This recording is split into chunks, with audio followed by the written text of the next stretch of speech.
On Capitol Hill, under the blazing spotlight of national scrutiny, Jasmine Crockett and Karoline Leavitt clash over the future of America's energy. One vision for a green revolution, the other for economic survival. With $95 billion already lost to climate disasters, Jasmine calls for bold, immediate action, while Karoline warns that millions of jobs are on the line, threatening to cripple the nation's economy. The tension explodes as both women push their limits. Who will truly decide America's fate? The fight for a sustainable world, or the fight for survival at any cost? Stay with us. This is a story worth every second of your time.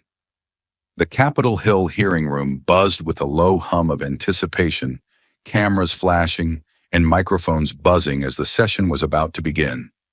The stage was set for one of the most crucial debates of the year, a public confrontation over the future of America's energy policy and its approach to climate change.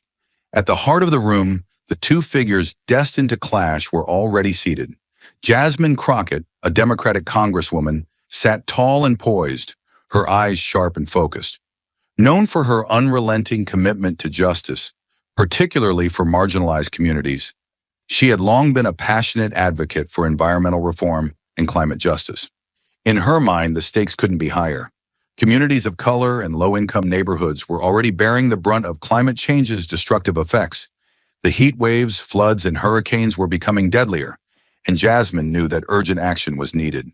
She was here today to push for a future built on renewable energy, to fight for policies that would safeguard the environment and protect the most vulnerable from further harm.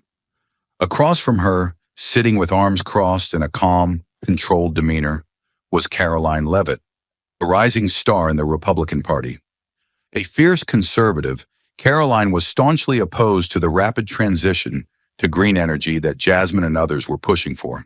With her belief in free market capitalism, Karoline argued that such drastic changes could devastate the economy, particularly oil and gas industries that employed thousands of hardworking Americans.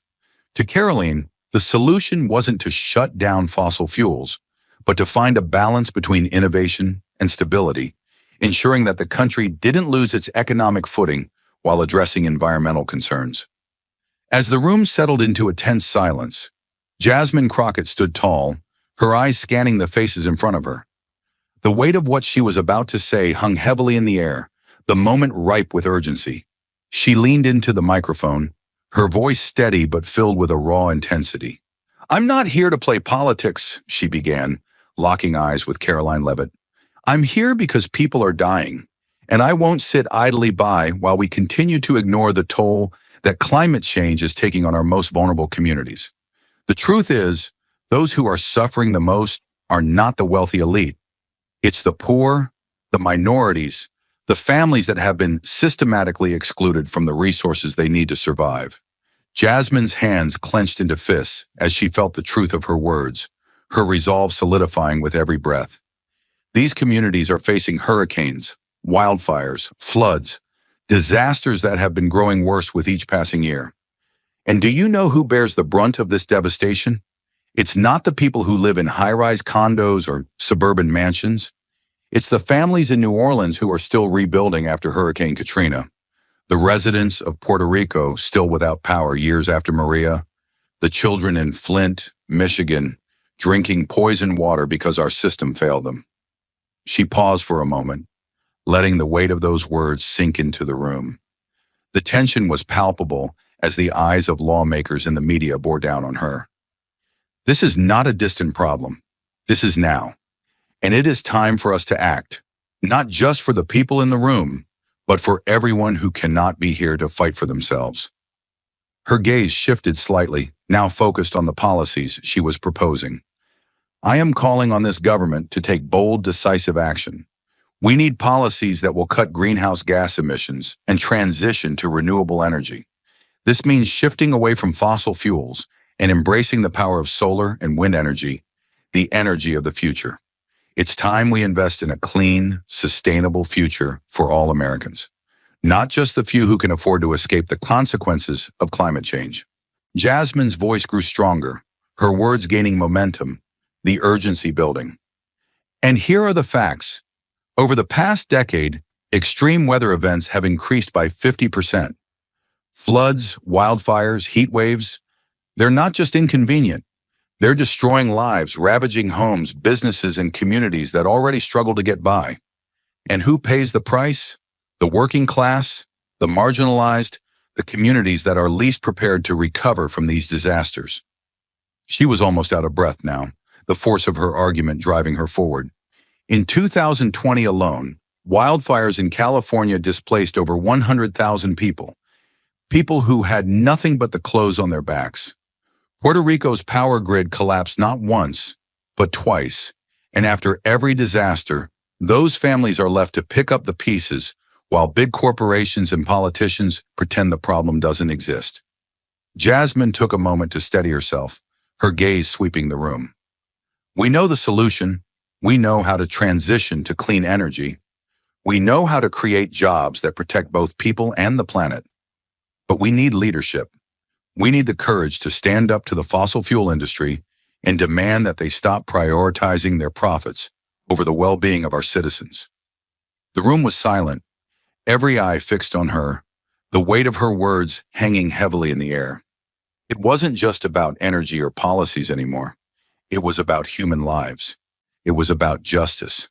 As Jasmine Crockett finished her passionate call for action, the room seemed to hold its collective breath. Every word she spoke carried the weight of desperation, of lives lost and communities left to suffer. But the silence was shattered by a voice that could not have been more different. Karoline Leavitt leaned forward in her chair, her calm, measured tone cutting through the tension like a knife. She wasted no time in responding, her gaze never leaving Jasmine. "Let's be clear, Jasmine," Karoline began, her voice cold and precise. "What you're proposing is not a solution. It's a fantasy. You say you're fighting for the working class, but I'm the one here speaking for real Americans, the ones who wake up every day to build this country with their hands, the ones who depend on industries like oil, gas, and coal. You want to gut their livelihoods for the sake of an untested dream? You want to put millions of jobs on the chopping block, all in the name of your so-called clean energy revolution?" The words hit hard, a stark contrast to Jasmine's impassioned speech. Karoline's voice grew sharper, more pointed, as she leaned further into the microphone, her eyes now flickering with a mix of frustration and resolve. "You talk about climate change, and yet you ignore the immediate consequences of your plans. How do you explain to the workers in West Virginia, Texas, or Alaska that their jobs are worthless? How do you tell them that the energy they produce to power America will now be deemed obsolete?" The room was on edge, hanging on Karoline's every word as she moved in for the next strike. "Let's talk about reality, not idealistic dreams. Renewable energy is not ready to meet the huge demands of this nation. Do you honestly believe we can replace fossil fuels with wind and solar overnight? This is not a fairy tale, Jasmine. You can't just flip a switch and expect everything to be fine. We would lose millions of jobs. The economy would collapse under the weight of an unrealistic transition. People would suffer, real people. And you'd be sitting pretty, looking out at a system you destroyed from the comfort of your office." Karoline's words were punctuated with the weight of cold, hard facts, but she wasn't done. She leaned back, a smug smile curling at the corners of her lips. "Maybe instead of lecturing us on saving the world, Jasmine, you should try spending a day in the real world. Maybe you should go work at one of these renewable energy companies you're so fond of, where you can preach about saving the planet, but you won't have to worry about putting food on the table for your family. Perhaps there, they don't care about the people who are the backbone of this country, the ones who get up every day to do the jobs no one else will." The room grew heavier with tension as Karoline's words hung in the air. It wasn't just a policy debate anymore. It was a personal attack, a jab at Jasmine's commitment to the very people she claimed to protect. Karoline's mocking tone aimed directly at Jasmine's character, challenging her to back up her ideals with the gritty, everyday realities of the working class. The stakes had shifted. This wasn't just about the future of energy anymore. It was about the battle for what America stood for. Would it be Jasmine's vision for a cleaner, more equitable future, or Karoline's belief in the pragmatic, hard-hitting reality of American capitalism? The tension was suffocating, Every word now felt like it was a step closer to the inevitable collision. Jasmine Crockett's eyes narrowed as she listened to Karoline's rebuttal, but instead of responding immediately, she took a breath, collecting her thoughts. There was a weight behind her next words, something more personal, something that had shaped her entire perspective on climate change and environmental justice. The room grew heavy with expectation as Jasmine shifted in her seat, her voice calm but tinged with a quiet intensity. "I've been to the places you keep ignoring, Karoline," she began, her words cutting through the tension in the room. "I've been to a small town in Texas, a town that had never seen a storm like the one that hit them just a few months ago. It wasn't just a flood, it was a devastation. People lost everything, everything, homes, businesses, memories, and some even lost their lives." Jasmine paused, letting the weight of her words hang in the air. She could still feel the sting of the devastation she had witnessed. The people who had suffered, the look in their eyes as they realized their lives were irreparably changed. "The water came in so fast, Karoline. People had no time to prepare. Families trapped in their homes as the floodwaters rose, faster than they could escape. It wasn't a gentle rainfall. It was a torrent that ravaged everything in its path. And these people, the ones most affected, they didn't ask for it. They didn't ask for their homes to be swallowed by water, their businesses wiped out in a matter of hours." Jasmine's eyes swept across the room as she continued, her voice gaining strength with every word. "I stood with these families and I saw the devastation firsthand. I saw mothers clutching their children, walking through knee-deep water, trying to find something, anything, that was left of their lives. I saw fathers standing in silence, unable to comfort their wives and children because the loss was too great. This is what climate change looks like. This is not some far-off problem. It is real, it is now, and it is destroying lives." She paused again, her hands clenched into fists at her sides. "And yet, Karoline, every time we have this conversation, people like you refuse to see it. You think this is just a political debate. You sit here talking about jobs, about the economy, while people are losing everything. The working class, the vulnerable, the people who have been ignored for decades, those are the ones paying the price. It's not the corporate CEOs, the people with the power to escape these disasters. It's everyday Americans struggling to survive." Jasmine's voice dropped, now steady with the weight of what she was about to say. "I'm not talking about abstract concepts here. I'm talking about real people, Karoline. These are not numbers on a page. These are families who have lost everything to something that we could have prevented. We've known about the risks of climate change for decades. We've had the warnings. And now we are seeing the consequences of inaction. And you want to sit here and tell me that we should keep doing the same thing? That we should keep pouring money into the same industries that are causing this destruction? That's not a solution. That's neglect.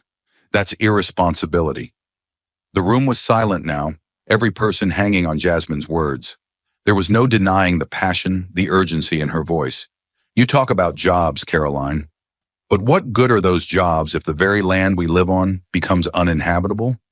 What good are jobs if the air is toxic, the water is poisoned, and the earth is collapsing beneath our feet?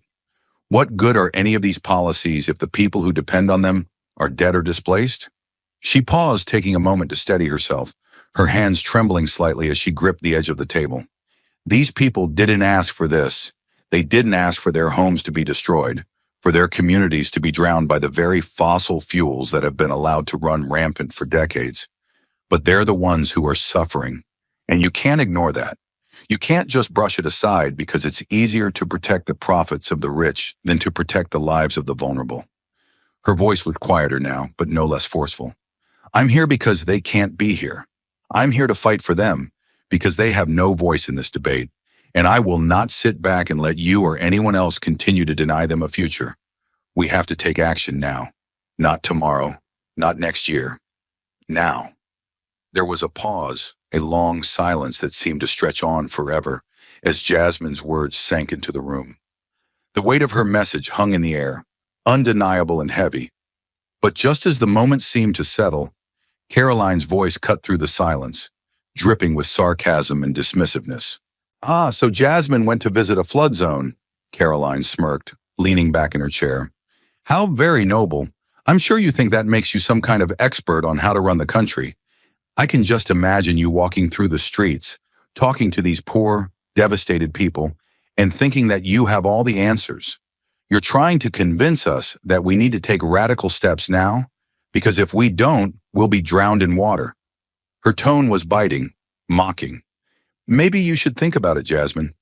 Maybe you should slow down and consider the consequences of your rushed solutions. Because if we move too quickly, we'll sink this economy before we ever get a chance to fix the environment. Jasmine's eyes flashed with a mixture of anger and determination. Karoline's words may have been laced with sarcasm, but Jasmine wasn't about to back down. This was a battle that had gone beyond politics. It was about lives, and Jasmine wasn't finished yet. As Jasmine's impassioned words still echoed through the room, Karoline Leavitt sat with her arms crossed, a calm smile curling at the corners of her lips. It was clear that Jasmine's emotional appeal hadn't shaken her. Instead, it seemed to fuel her next move, sharpening her focus. The energy in the room shifted. Jasmine had opened the door, but Karoline was prepared to shut it with precision. "Let me be clear, Jasmine." Karoline's voice broke through the tension, cold and calculated, each syllable deliberate and sharp. "You're painting a pretty picture, but you're not living in the real world. The reality is, your policies will cause a massive disruption in the energy sector. You talk about reducing emissions and embracing renewable energy, but you fail to realize the immediate consequences of those actions." She leaned forward slightly, her gaze unblinking, every word carefully chosen to drive the point home. "What you're proposing, cutting fossil fuel production, will not lead us to a cleaner, more sustainable world. It will lead us to energy shortages, it will push prices through the roof, and it will leave families struggling to heat their homes in the winter, small businesses crippled by soaring energy costs. You think the solution is that simple, but it's not. Real Americans, the ones who live paycheck to paycheck, are the ones who will pay the price for your idealistic policies." Karoline's voice grew stronger, the force of her argument building with each word. "You're asking us to throw away decades of progress. The energy sector is the backbone of our economy. Millions of jobs depend on it. You want to replace it with what? Wind turbines and solar panels? Do you honestly believe they can handle the demands of an economy this size?" Her voice rose and she paused, letting the question hang in the air. "We need a balance, Jasmine. We need energy security, not a fantasy. You want to create a world where energy is a luxury, not a right?" The room was heavy with the weight of Karoline's words. She wasn't finished, though. She shifted in her seat, eyes cold and unwavering. "We need to focus on sustainable development, Jasmine, not just for the environment, but for our economy. The government's role isn't just to protect the environment, it's to protect the American people. That includes jobs, families, and ensuring that the people who rely on fossil fuel industries don't get left behind in your rush to be green." Karoline's eyes locked onto Jasmine, the tension between them palpable. She knew how to push where it hurt, and she didn't let up. "You talk about helping the poor and marginalized, but your policies will leave them struggling. How do you tell a father in Pennsylvania, working in the coal mines, that his job is no longer valuable? Or the truck driver in Alabama whose livelihood is tied to gasoline? What will you say to them when their bills skyrocket because you've pushed us into an energy crisis?" With a final biting sneer, Karoline leaned back in her chair, clearly satisfied with her attack. "And with all due respect, Jasmine," she said, the sarcasm evident in her tone, "it seems like you've never really understood the real world, because in that world your ideas come with a huge price tag. You can't just tear down the very industries that power this country without causing massive collateral damage. People will lose their jobs, their homes, and their futures, and you'll be sitting in your office trying to make the world look better while they're left to pick up the pieces." Karoline's words rang out, each syllable carefully calculated to weaken Jasmine's argument. The room felt charged as the two women locked eyes, the contrast in their ideologies almost palpable. Jasmine had fought for a vision of hope, of action against climate change. But Karoline had just offered a harsh dose of reality, and now the battle was no longer just about policies. It was about two worldviews clashing in the most public and high-stakes arena. The tension in the room reached its peak as everyone waited to see how Jasmine would respond. The room was charged with an undeniable tension as Jasmine Crockett's words hung in the air, heavy with urgency. But Karoline Leavitt, never one to back down, seized the moment, her gaze steely and unwavering as she prepared to respond. She leaned into the microphone, her voice cool and controlled, but laced with the venom of someone who had spent her career protecting the interests of the powerful. You keep talking about a transition to renewable energy, Jasmine. But let's face the facts, Karoline began, her tone dripping with condescension. What you're advocating for isn't a transition. It's a disaster waiting to happen. The words landed with a sharp, almost physical impact. Karoline's eyes never left Jasmine's, her voice growing colder with every word. What you propose may sound good in theory, but the reality is far harsher. We live in a world where fossil fuels are the backbone of our economy, and your plan to just cut them off overnight will create an energy crisis. Families will freeze in the winter, businesses will shut down due to skyrocketing energy prices, and we'll be left with nothing but a hollow, broken system. You can't just wish away the energy needs of a country this size, Jasmine. Karoline's words hung in the air, the room still, as the weight of her argument settled in. You talk about saving the planet, but your plan doesn't save people. It destroys their lives, real people, the ones who rely on affordable energy to keep their lights on and their homes warm. How do you explain to them that their bills are going to double or triple because of your policies? What happens to the working class families who are already struggling to make ends meet? She leaned back in her chair, her arms crossed, a smirk playing at the corners of her lips. I'm sorry, Jasmine, but this isn't a fairy tale. This is reality. And in reality, we can't afford to make such drastic changes without severe consequences. Karoline's voice cut through the tension like a blade, each word landing with precision. The truth is, we need a balanced approach. You can't just dismantle our entire energy infrastructure without considering the ripple effects. We need sustainable growth, not some radical agenda that will bankrupt us all. The government's role isn't just to protect the environment, it's to protect the American people. That means jobs, that means energy security, and that means stability. With a final mocking smile, Karoline's voice dropped slightly in pitch, her tone dripping with sarcasm. And with all due respect, Jasmine, you clearly haven't thought this through. You want to lecture us on the environment, but you're too busy imagining a perfect world where we can just turn off fossil fuels and flip a switch to renewable energy. The real world doesn't work like that. Maybe you should spend less time preaching to the choir and more time learning how to handle a natural disaster, because right now, that's the reality we're living in. Your idealism is going to get a lot of good people hurt. Karoline's words struck hard, but Jasmine wasn't going to let her mockery derail her mission. She stood her ground, her expression hardening as Karoline's dismissive tone reverberated in her mind. Jasmine's voice cut through the room, clear and unwavering. It's easy for you to dismiss these issues when you're sitting at the top, Karoline. It's easy to talk about a balanced approach when you don't have to live with the consequences of inaction. But what I've seen, what I've witnessed, is not some abstract theory. It's families losing everything they've worked for, lives being destroyed because of climate disasters that could have been mitigated. And for you to sit here and suggest that we should keep waiting, keep dragging our feet while people suffer, is a disgrace. Her voice rose with the fire of someone who had seen too much, fought too hard, to back down now. You want to talk about the economy, Karoline? Well, what good is an economy if the earth beneath our feet crumbles? What good are jobs if the entire planet is falling apart around us? Jasmine's gaze never wavered, her resolve as strong as steel. I'm not asking for an overnight change. What I'm asking for is leadership. What I'm asking for is a government that will fight for the future, not protect the interests of a few corporations who are too greedy to care about the damage they're causing. The room held its breath, the weight of the exchange hanging thick in the air. Karoline had made her case, but Jasmine wasn't done yet.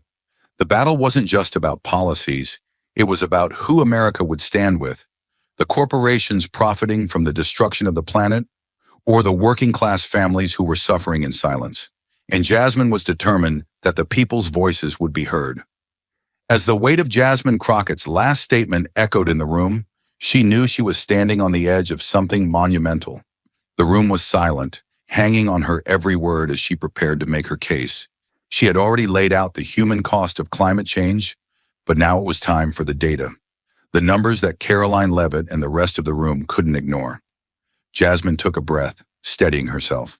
"Let's talk about facts, Karoline," she began, her voice unwavering, each word deliberate and forceful.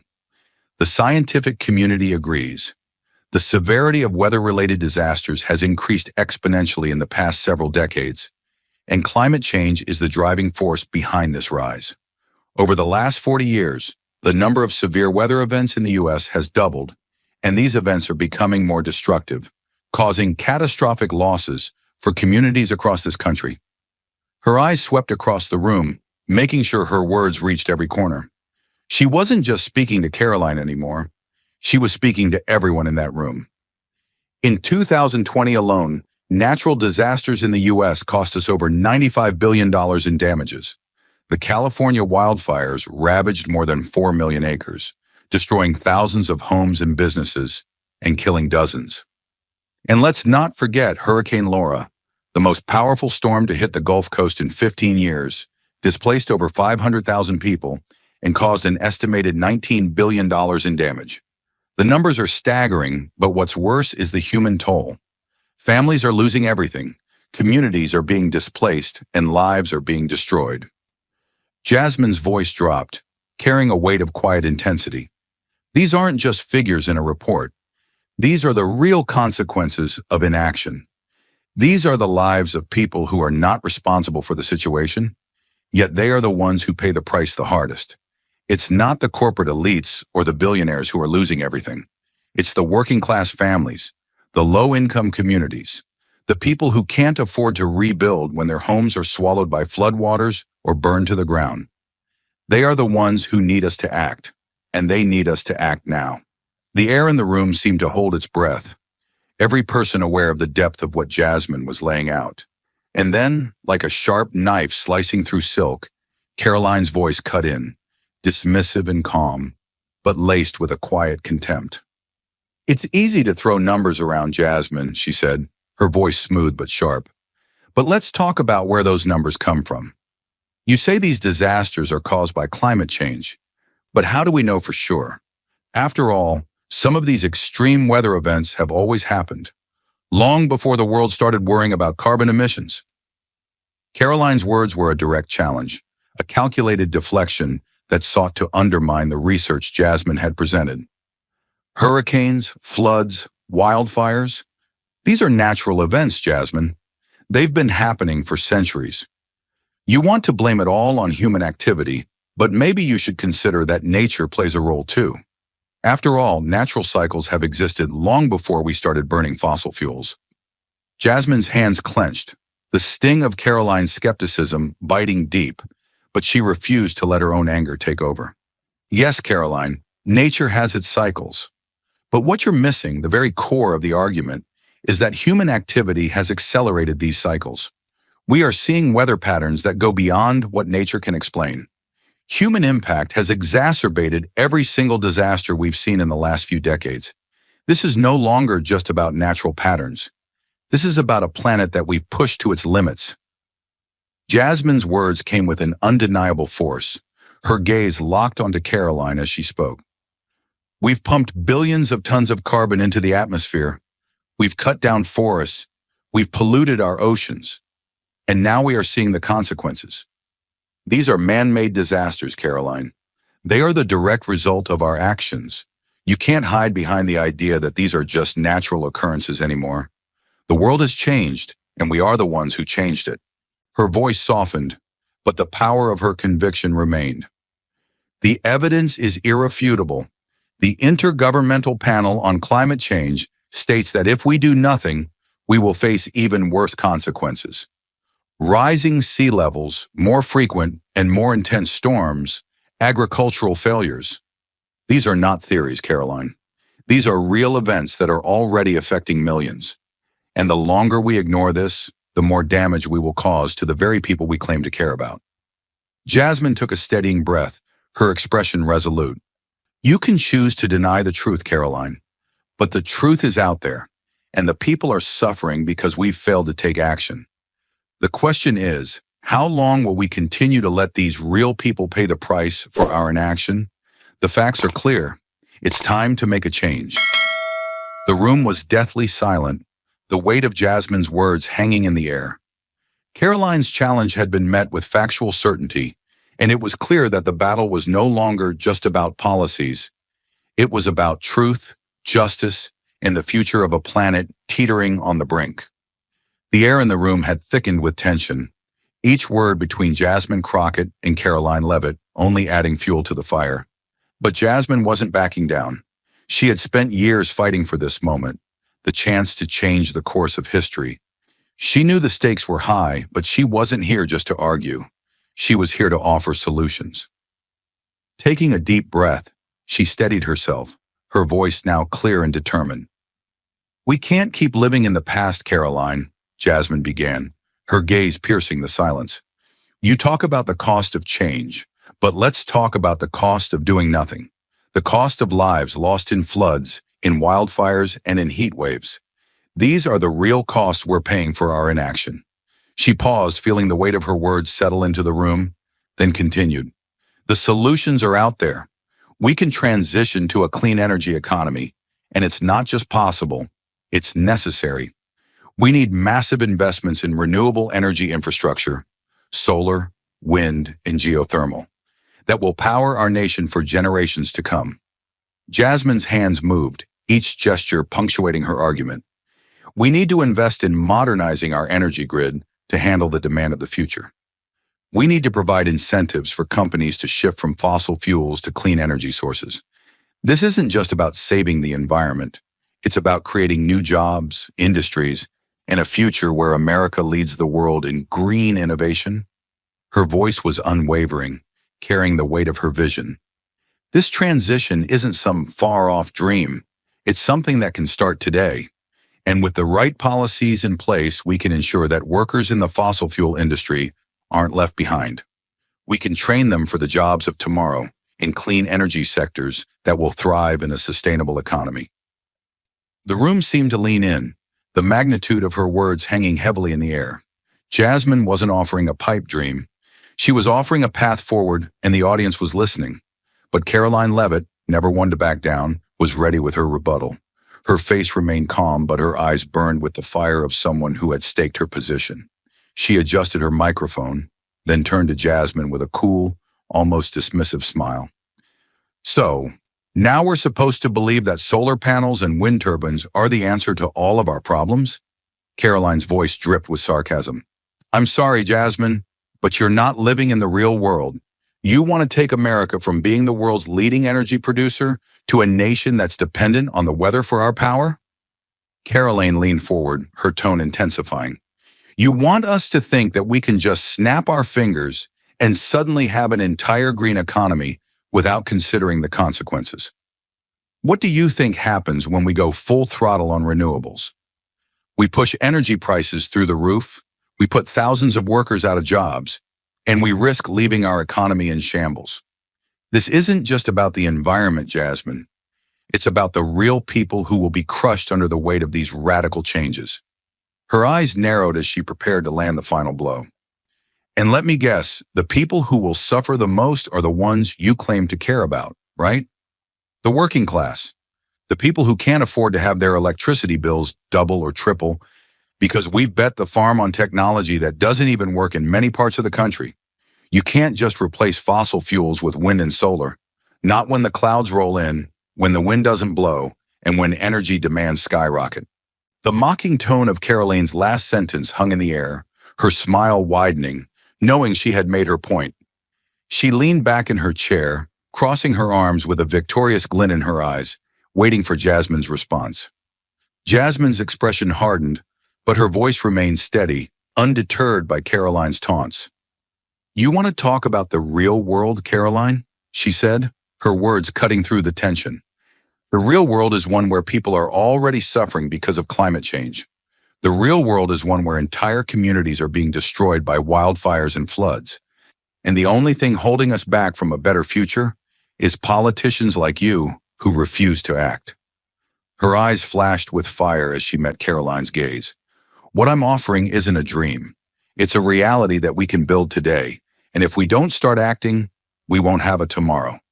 People are dying, Caroline, and I'm not going to sit here and let you deny that. The room was silent now, the weight of Jasmine's words settling like a thunderclap after the storm. She had made her case, and there was no turning back. The fight was on, and both women knew it. This wasn't just a policy debate. This was a battle for the future. The debate had taken on a fever pitch, the room humming with palpable tension. Jasmine Crockett had made her case, had laid out the facts and figures that couldn't be ignored. But now the gloves were off. Karoline Leavitt wasn't just defending her point. She was defending an entire way of life, a system that had long protected the interests of the wealthy elite. And Jasmine wasn't about to let that go unchallenged. Her voice rang out, cutting through the stillness of the room with the fury of someone who had seen the consequences of complacency firsthand. You sit here, Caroline, talking about the economy, talking about jobs. But let's call this what it really is, she said, her words sharp as steel. You're here protecting the interests of the big energy corporations that have been profiting off of fossil fuels for decades. You're sitting pretty, making deals with the very companies that are poisoning our air, our water, and our planet. You're letting them continue to profit while the rest of us, the people, are left to deal with the aftermath. Jasmine's voice dropped, taking on a dangerous edge, her eyes fixed firmly on Caroline. You're standing in the way of real progress because your pockets are lined with the blood money of these energy giants. And you'll stand here smiling and pretending to care about the working class, while in reality, it's those very working class people who are suffering because of the system you want to protect. You defend the very companies that are destroying the future of millions of families across this country, all while they line their pockets and leave us with a burning planet. The air felt like it was vibrating, the weight of Jasmine's accusation hanging in the room like a cloud. Caroline's face hardened, her expression shifting from calm to something colder, more calculated. She opened her mouth, her response poised, ready to strike back with the precision of someone who had fought in the trenches of political warfare for years. Let me make something clear, Jasmine, Karoline said, her voice now dripping with sarcasm, each word carefully measured. This isn't about protecting energy corporations. This is about reality. You're using the fear of climate change to push an agenda that will destroy the economy. You've made this a political game, and now you're trying to use environmentalism as a weapon. You're pretending to care about the working class, but your policies will lead to job loss on a massive scale. Small businesses will go under, people will lose their livelihoods, and the cost of living will skyrocket. And for what? To push through an ideological agenda that doesn't take into account the very real consequences for people who can't afford your idealism. Caroline's words were like a sharp jab, aimed directly at Jasmine's heart. The room went silent for a brief moment, the weight of her words settling in. Jasmine, however, wasn't about to back down. She could feel the injustice of Caroline's words swirling in the air, and she wasn't going to let it stand. You call it a game, Karoline. Jasmine's voice was low, but every word was infused with the intensity of a fighter who had nothing left to lose. This isn't a game. This is life and death. You want to play politics with people's lives. But I'm not here for that. I'm here for the families that have lost their homes to fires, the children who breathe in toxic air, the communities drowning in floodwaters. Those are the people I'm fighting for. She stepped forward, her eyes locking onto Caroline's, her voice filled with raw emotion. So don't tell me I'm playing politics. I'm here to end the game that's been rigged by people like you, people who would rather let the corporate elites profit than protect real people. The room was electric, the tension so thick it felt suffocating. Karoline, however, didn't flinch. She leaned back in her chair, arms crossed, a cool smile curling at the corners of her lips. You can keep calling me a corporate shill, Jasmine. You can keep throwing around your accusations. But at the end of the day, the real consequences of your policies will fall on the average American. The people who can't afford to pay the price of your radical ideas. You'll stand here, talk a good game, but when it comes time to actually make it work, You'll have nothing but destruction in your wake. Jasmine's chest tightened with the weight of Karoline's words, but there was no time to back down now, no time to hesitate. This was about the future, and Jasmine wasn't about to let Karoline's lies go unchallenged. The battle had just begun, and Jasmine knew there was no turning back. As the exchange between Jasmine Crockett and Karoline Leavitt continued to simmer, the weight of their words rippled far beyond the walls of the Capitol. The debate was no longer confined to the hearing room. It had spread like wildfire across the nation, igniting passions, fears, and divisions among the public. Jasmine's arguments, fueled by hard facts and undeniable evidence of the growing climate crisis, had garnered significant support from environmental groups and communities already feeling the effects of climate change. Polls taken in the days following the hearing showed overwhelming support for her clean energy initiatives, with 60% of respondents agreeing that action on climate change should be the top priority for the government. People were tired of seeing their cities burn, their homes flooded, their future hanging by a thread. They recognized the urgency in Jasmine's words and felt that the only way forward was to embrace a sustainable green economy. But the fight was far from one-sided. Karoline Leavitt's message had found a powerful echo among a significant portion of the working class, especially in industries that depended on fossil fuels. For them, the idea of a swift transition to renewable energy was more than just a policy. It was a direct threat to their livelihoods. As the surveys indicated, nearly 40% of respondents were deeply concerned that such policies would lead to job losses and higher living costs.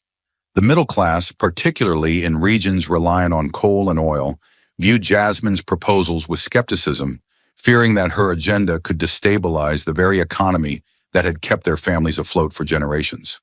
The divide was clear, and it was growing wider by the day. On social media, debates erupted with brutal intensity. Hashtags like #GreenFutureNow and #SaveJobs dominated trending feeds, with people on both sides of the issue passionately voicing their opinions. In TV interviews, experts lined up on both sides, each defending their stance with fervor.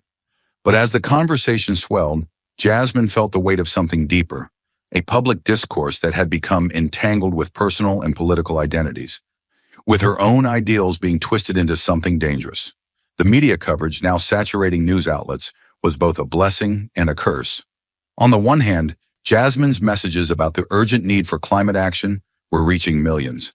Interviews with her were broadcast across multiple platforms, her words finding their way into homes across America. But with the spotlight came a frenzied pushback from corporate-backed outlets that amplified Karoline's arguments.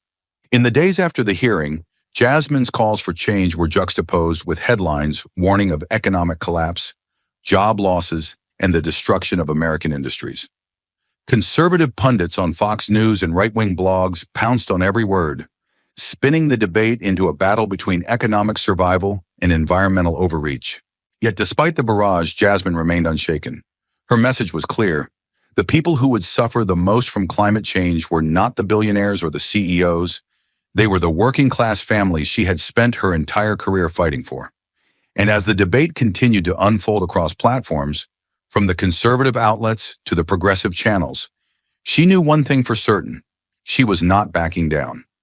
As Jasmine Crockett's calls for climate action were broadcast to millions of viewers, she knew that the battle for the future was now far bigger than just this one hearing.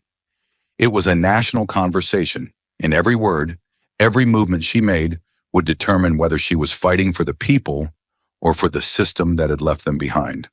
The air in the room was thick with tension, every eye in the chamber trained on Jasmine Crockett as she stepped up to the microphone. The debate had reached its climax, and the weight of the moment was suffocating.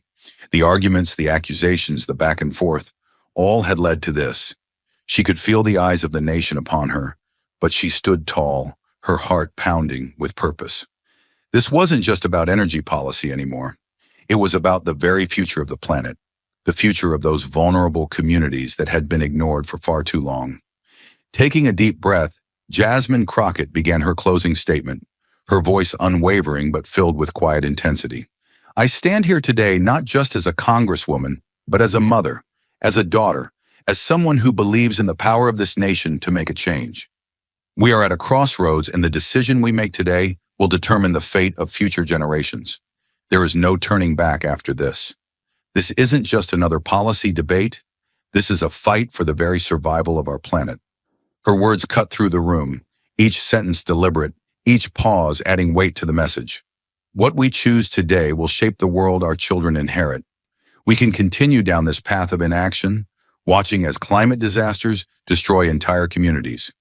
Or we can make the bold decision to act. And if we choose to do nothing, we will look back on this moment as the point where we let our future slip through our fingers. Jasmine's eyes locked onto Karoline Leavitt, her voice taking on an even sharper edge. You can choose to keep protecting the profits of a few corporate giants, Karoline. But know this, those giants are not the ones who will drown when the floods come or suffocate when the wildfires rage. The ones who will pay the price are the working-class families who have no escape. The ones who will be left to pick up the pieces are the people you claim to defend. And I won't sit idly by and watch them be abandoned any longer. A silence swept over the room as Jasmine's words hung in the air. The weight of her message was undeniable. The future was at stake. She could feel the pressure building, but her resolve only strengthened. This is not a debate about politics. This is a fight for life, the lives of millions of people who are already suffering. This is about justice, not just for the environment, but for every person who has been left behind by a system that favors profit over people. She took a step forward, her voice rising with passion. We must take a comprehensive approach to climate change. We need to invest in renewable energy, in green jobs, in a future that doesn't sacrifice the working class on the altar of corporate greed. We need to invest in sustainable solutions, not just because it's the right thing to do, but because it's the only thing that will guarantee a safe, secure future for our children and grandchildren. Jasmine's eyes swept over the room one last time, her gaze steady and unyielding. The choice is ours. We can continue down this path of destruction, or we can build something better. A future where we don't just survive, we thrive. A future where we protect the planet, our economy, and our people all at the same time. I know which future I want to fight for, and I hope you'll join me in that fight. Her final words echoed through the chamber, resonating with the force of a rallying cry. The room held its breath as Jasmine stood tall, unwavering in her conviction. She had laid down the gauntlet. The question now was whether the rest of the country would rise to the challenge. The room seemed to hold its breath as the debate reached its final moments. Jasmine Crockett had made her case with unwavering conviction, and the room was electric with the force of her words. But now it was time for the last words, the final showdown. She could feel the eyes of everyone in the room and the weight of the nation's future on her shoulders. The time for debate was over. It was time for action. She stood tall, her voice steady but filled with the fire of someone who knew exactly what was at stake. Let me be clear, Jasmine began, her gaze piercing as she turned to face Karoline Leavitt. The future of this planet is not some political chess game. The decisions we make today will determine whether we leave a livable world for our children or a broken, devastated planet. And I won't stand by while the future of our planet is sold off for short-term profits. Her words hit with the force of a thunderclap, and for a brief moment, the room was completely still, as if everyone was waiting for the storm that would inevitably follow. Jasmine's voice grew more intense, each word more powerful than the last. You talk about the economy, Karoline, but what good is an economy if the world is burning? What good is a booming stock market when our cities are sinking under rising sea levels? The economy won't matter when the planet is no longer able to sustain us. So I won't apologize for pushing for change, because the cost of inaction is far too high to ignore any longer. There was a fire in Jasmine's eyes now, a fierce, unyielding anger that refused to be extinguished. She turned her gaze to the crowd, her voice rising. We are in the fight of our lives and we will win it, not just for the planet, but for the people who have been left behind by the current system. The people whose lives are being ravaged by floods, wildfires, and unbearable heat waves. These people are counting on us, and we will not, turn our backs on them any longer. As the final words left her lips, Karoline Leavitt's eyes flashed with a mixture of defiance and calculation. She didn't flinch. If anything, her resolve only seemed to grow stronger. She leaned forward, her voice cutting through the silence like a sharp blade. You think you're saving the planet, Jasmine, but you're not. What you're really doing is playing politics with the lives of millions of Americans. You talk about saving the environment, but what about saving the economy? What about the people who rely on stable jobs, on affordable energy, on a future they can actually count on? Karoline's voice rose in intensity, her words becoming sharper, more pointed. This isn't just about protecting the planet, it's about protecting the foundation of our nation, the very thing that allows us to be who we are. We cannot afford to sacrifice stability for an untested theory. The future of our economy must be our priority, because without it, there is no future, and your radical plans are threatening that future. The final words hung in the air like a challenge, and for a brief moment, both women locked eyes. The room was filled with an almost unbearable tension as the weight of their words settled in. The divide was clear, one vision of the future, rooted in sustainability and action, and the other grounded in economic security and stability. Jasmine's eyes never wavered as she stood tall, her voice unwavering. The economy is important, Karoline, but not at the expense of the planet. We can grow our economy, create jobs, and protect the environment, but we cannot wait any longer to act. The choice we face today isn't about choosing between the economy and the environment. It's about choosing to protect the future of every living thing on this planet. I know what side I'm on. The silence in the room was deafening as both women stood, each with their unyielding vision of the future. There was no turning back now. The tension reached its peak, and the question remained, which future would America choose? Would they stand with Jasmine, fighting for the planet and its people? Or would they fall in line with Karoline, whose vision of stability was rooted in a broken system? The next steps were now in the hands of the lawmakers and the people. The fight was far from over, but one thing was certain. It was a fight for the future. The debate had ended, but the fight was far from over. As the audience dispersed and the cameras turned off, the consequences of the clash between Jasmine Crockett and Karoline Leavitt began to unfold. The nation was divided. Two visions of the future, each one vying for the heart of America. The polling data started rolling in, and the numbers were as stark as they were revealing. Jasmine's words had resonated deeply with those who were already on the front lines of climate change. People in coastal cities that had seen their shores eaten away by rising tides.